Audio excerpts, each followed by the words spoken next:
வணக்கம் நண்பர்களே. இசை விசால் சீரியல் செம பரபரப்பா போயிட்டு இருக்குன்னே சொல்லலாங்க. பரபரப்பான கட்டத்துல நம்ம பார்த்தோம்னா ஸ்ரீஜா ஒரு கொலைகாரி, ரம்யாவை கொலை பண்ணது இவ தான் அப்படின்னு எவிடன்ஸோட நம்ம சுபத்ராட்ட கொண்டு காட்டுறாங்க. இசை அதிர்ச்சி அடைகிறாங்க. அத்தை, நான் சொன்னேன்ல, இவ நல்லவ இல்லைன்னு என்ன பாருங்க. இவ ராகவ கையால தாலி கெட்டதுக்கு முன்னாடி இவ ஒரு கொலையே பண்ணிட்டு தான் இந்த இடத்துல இருந்திருக்கா. அப்படி ஒரு கொலைகாரி அப்படின்னு அந்த வீடியோ ஃபுட்டேஜை போட்டு காட்டுறாங்க. அதிர்ச்சியில சுபத்ரா நிக்கிறாங்க. போலீஸ் அதிகாரிகளை வர வச்சு நம்ம ஸ்ரீஜாவை கையும் களவுமா பிடிச்சிட்டு போக இசை பண்ணுறாங்க. ஒரு கட்டத்துல ஸ்ரீஜா அப்படியே கொந்தளிக்கிறாங்க. இந்த பாரு, நான் ஒன்னு விடமாட்டேன் இசை. எப்படி சுபத்ராவை நடுவீட்டுல நாட்டுட்டு தூக்குல தொங்கணும் அப்படின்னு நினைச்சனோ, அதே மாதிரி உன்னையும் விட போறதில்ல. நான் 20 வருஷமா பழிவாங்க துடிச்சிட்டு வந்தேன். ஆனா நான் திட்டம் நிறைவேறதுக்கு முன்னாடியே என்ன ஜெயில கம்பி என்ன வச்சுட்டல, உன்னை விட போறதில்லடி அப்படின்னு அந்த இடத்துல கொந்தளிக்கிறாங்க. அதை பற்றி தான் இந்த வீடியோக்குள்ள பார்க்க போறோம். அதுக்கு முன்னாடி சேனலுக்கு லைக் அண்ட் சப்ஸ்கிரைப் பண்ணுங்க ஃப்ரெண்ட்ஸ். பக்கத்துல இருக்க பெல் ஐகானையும் கிளிக் பண்ணுங்க. அப்பதான் நான் போடுற ஒவ்வொரு வீடியோவும் நோட்டிபிகேஷனா உங்களுக்கு கிடைக்கும். வாங்க ஃப்ரெண்ட்ஸ், வீடியோக்குள்ள போகலாம். ஃபர்ஸ்ட் எடுத்த உடனே பார்த்தோம்னா ஒரு செம அதிரடியான பரபரப்பு கட்டோன்னு சொல்லலாங்க.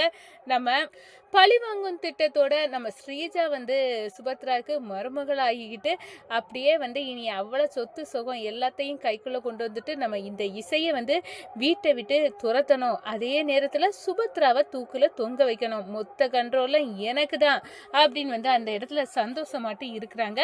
இந்த சைடு பார்த்தோம்னா நம்ம ஸ்ரீஜா திட்டத்தை நிறைவேற்றக்கூடாது அப்படின்னு நம்ம இசை இந்த சைடு நினைச்சிட்டு இருக்காங்க. ஆனால் ஒரு கட்டத்தில் பார்த்தோன்னா நம்ம ருக்கு இதுக்கு மேலே நம்ம வர்ஷினிக்கு வாழ்க்கை பாழாயாச்சு. இங்கே இருந்து வேஸ்ட்டு. இந்த இசை இந்த வீட்டோட மருமக ஆகிட்டா. இவ்வளோ காலம் நான் சந்தோஷமாக என் பொண்ணு இந்த வீட்டில் மருமகளாக ஆக போகிறான்னு நினச்சேன். ஆனால் அதில் மண்ணலி தட்டிட்டு என் பொண்ணுக்கு கிடைக்க வேண்டிய வாழ்க்கையை பறிச்சுக்கிட்டு இந்த இசை போயிட்டா. இப்படிப்பட்டவரை நினைக்க நேரமே எனக்கு அப்படி ஆத்திரத்தில் கொந்தளிக்கும். இனி ஒவ்வொரு கணமும் இவளை இங்கே பார்த்துக்கிட்டு என் பொண்ணோட வாழ்க்கையை பறி கொடுத்துட்டு நான் இங்கே இருக்க முடியாது. இப்பவே வாடி வர்ஷினி போகலாம் அப்படின்னு ருக்கு நம்ம வர்ஷினியை கையோட இழுத்துட்டு வராங்க. அம்மா விடுங்க, நம்ம அக்கா இசை எந்த தப்பும் பண்ணலாமா, இப்படி ஒரு சிச்சுவேஷன் அமைஞ்சிட்டு இதை நாங்கள் யாருமே எதிர்பார்க்கல அப்படி இப்படின்னு சொல்லி பார்க்குறாங்க. போடி உங்கள் சிச்சுவேஷன் எங்களுக்கு நல்லாவே தெரியும். சின்ன வயசுலேருந்தே அந்த இசை இப்படி ஒரு பித்தலாட்டக்காரி தானே நான் சீல் குத்தி வச்சிருக்கேன்.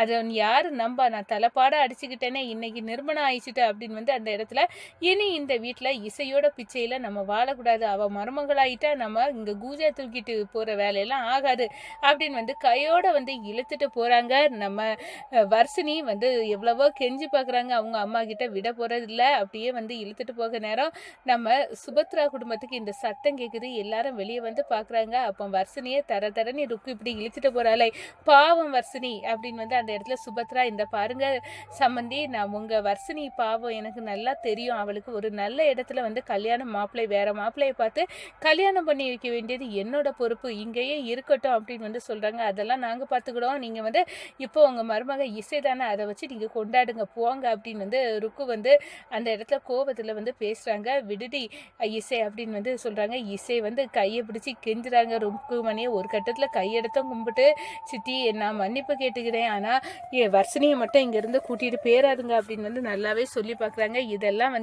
நம்ம ருக்கு காது கொடுத்து கேட்காம அப்படியே இழுத்துட்டு போகிறாங்க. நம்ம ஸ்ரீஜா அப்படியே பார்த்து ஒரு லுக்கு விடுறாங்க. இதெல்லாம் தேவைதான். எப்படி இப்போ இசை வர்ஷினி உன் தங்கச்சி கதறி இந்த வீட்டை விட்டு இப்போ போறாவாரு அவங்க அம்மா இழுத்துட்டு போகிறாங்க. இதே மாதிரி ஒரு நாள் அழுதுட்டு ஓடுவடி, அது நடக்க தான் போகுது அப்படின்னு அந்த இடத்துல சொல்கிறாங்க. அதே நேரத்தில் நம்ம ஸ்ரீஜா இசையை பார்த்து, இந்த பாரு ஒன்று இந்த வீட்டை விட்டு நான் ஓட விடுவேன் அப்படின்னு சொல்ல நேரம் நம்ம இசை விடலைங்க. ஸ்ரீஜாவை பார்த்து, இந்த பாரு என் தங்கச்சி கிடைக்க வேண்டிய வாழ்க்கையை தான் நீ வாழ்ந்துட்டு இருக்க. ஆனால் இதில் பித்தலாட்டையெல்லாம் நிறைய நாள் செல்லுபடியாகாது. இதில் வாழ்ந்துடலான்னு நினைக்காத. இந்த உனக்கும் ராகவுக்குள்ள உறவை முறிச்சு என் தங்கச்சி கண்டிப்பாக இந்த வீட்டு மருமகளை ஆக்க வேண்டி நான் அதுக்காக தான் இருக்கேன். இந்த குடும்பம் என்னோட குடும்பம்.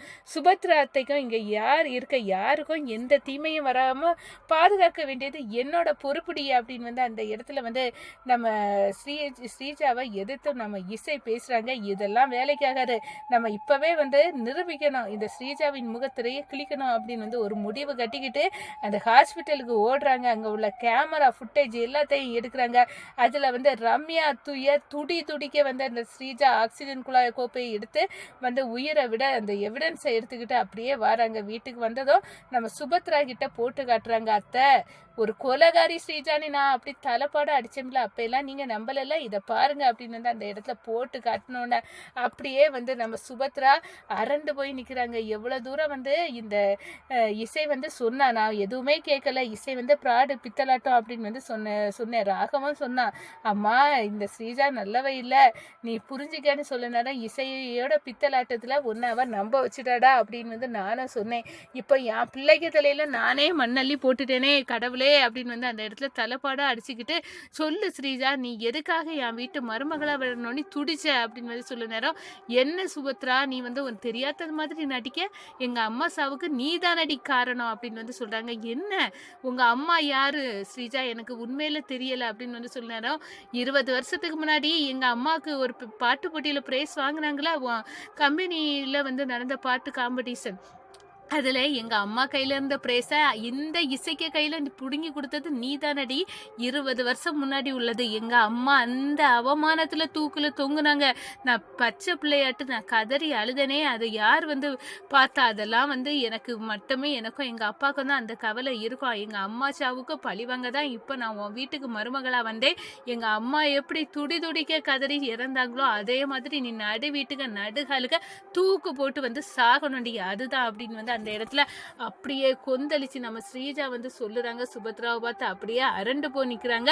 இப்படி ஒரு பழி திட்டத்துல வந்திருக்காளா ஸ்ரீஜா அப்படின்னு வந்து நினைக்க நேரம் நம்ம சிந்தாமணி, ஐயோ இவளுக்கு பின்னணியில இவ்வளோ இருக்கா, எனக்கும் இதுல கூட்டணி அப்படின்னு வந்து தெரிஞ்சா அண்ணி என்ன சும்மா விட மாட்டாங்களே சுபத்ரா அண்ணி, ஐயோ ஸ்ரீஜா அப்படின்னு வந்து சொல்ல நேரம், இப்போ அம்மா இவளுக்கு உண்மையான முகம் இவளுக்கு தெரிஞ்சிட்டுல, இனிமேலே இவ இந்த வீட்டுல இருக்கக்கூடாது அப்படின்னு வந்து சொல்றேன். எதுக்கு இருக்கக்கூடாது, இப்போ போலீஸை வர வச்சு கையுங்களவுமா பிடிச்சு வை கொடுக்கலாம் அப்படின்னு வந்து அந்த இடத்துல முடிவெடுத்து அதிகாரிகளை வர வைக்கிறாங்க. அவங்க வந்து கையங்களவுமா நம்ம ஸ்ரீஜாவை வந்து பிடிச்சு வந்து இழுத்துட்டு போறாங்க. ஸ்ரீஜா கொந்தளிக்கிறாங்க.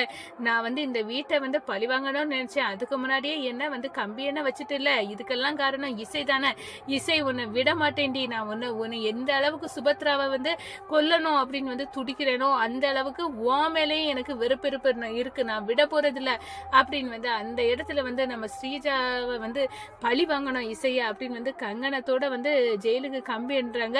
இந்த பாரு ராகவ், நான் வந்து இப்போ நீ வந்து இசை வந்து சொல்றாங்க ராகவ் கிட்ட, இந்த பாரு இந்த ஸ்ரீஜாவின் பித்தலாட்டம் இப்போ நிரூபணம் ஆயிட்டு, கண்டிப்பா நீ வந்து வர்ஷினி கூட சேர்ந்து வாழணும், வர்ஷினியை நீ கல்யாணம் பண்ணிக்கணும் அப்படின்னு வந்து சொல்ல நேரம், இசை சொல்லதான் நல்ல இதுதான், இவா வந்து எப்படிப்பட்ட மோசமானவனே தெரிஞ்சிட்டுல, கூடிய சீக்கிரம் இந்த ஸ்ரீஜாட்ட இருந்து டைவர்ஸ் வந்து வாங்கணும், நான் வந்து உனக்கு ராகவ் உனக்கும் வர்ஷினிக்கும் கூடிய சீக்கிரத்துல கல்யாணம் பண்ணி வைக்கணும் அப்படின்னு வந்து அடுத்த கட்டமா வந்து முடிவெடுக்கிறாங்க சுபத்ரா.